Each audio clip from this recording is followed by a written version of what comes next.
Jaylen Key is Mr. Irrelevant for the New York Jets. Pick number 257. It's Jaylen Key. Let's freaking go. Let me know your thoughts in the comment section of the New York Jets' final pick of the NFL draft. I love how they did not sacrifice this pick and they made sure that they kept Mr. Irrelevant for good faith. You never know. So Jaylen Key is a player that started for the Crimson Tide last year at the free safety spot. His body is built like an NFL safety, and he's someone that a lot of scouts felt like could be something in the future, but obviously he's very developmental. And you can really see some special teams traits in his game. He's somebody that was projected to go in round 7 and maybe undrafted. So the Jets had you kind of can use Mr. Irrelevant as the first pick in the undrafted free agency pool. That's kind of how I'm going to use this now. Mr. Irrelevant means you have the first overall pick in the undrafted free agency pool. And the New York Jets wanted to get a defensive back. And obviously, if there's one weakness, or should you say one position on this Jets football team that's not as deep as others, it is the defensive back in terms of the safeties, right? We got Tony Adams. We got Chuck Clark. We re-signed Ashton Davis.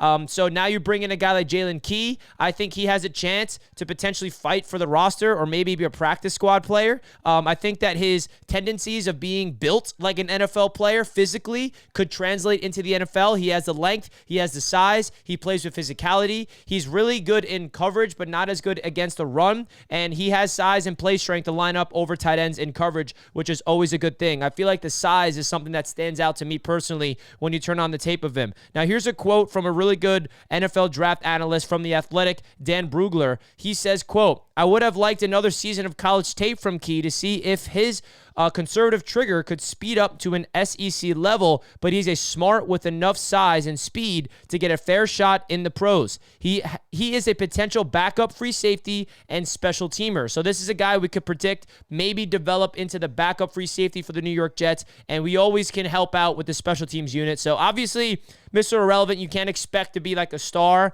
Like what Brock Purdy did with the Niners is very, very rare. So we shall see if he makes the 53-man roster or not.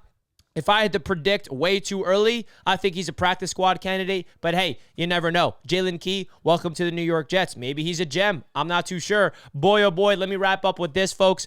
The New York Jets 2024 draft class, I love it. I absolutely love it. We're going to talk about it more in depth tomorrow. I got to rest tonight. I got some plans tonight on Saturday night, so expect more content here on the channel and dive into the undrafted free agents the New York Jets bring in tomorrow and all those great things. But the fact that the Jets got my draft crush in Jordan Travis, we got Braylon Allen, who's another draft crush of mine, Malachi Corley, who is a wide receiver I really wanted the Jets to get if we did not land one in the first round, which is exactly what happened, and Olu Fashanu, the best pure pass-protecting left tackle in the entire NFL draft. We get, we could go on and on. We're going to break down the entire draft class all week long. Let me know your thoughts about Jaylen Key. Hit the like button, Jets Nation. And that wraps up each video breaking down each prospect here on Jets Media. Thank you guys so much. The draft coverage on this show was a lot of fun, and I appreciate all the support, guys. Let's go, Jets. Peace out.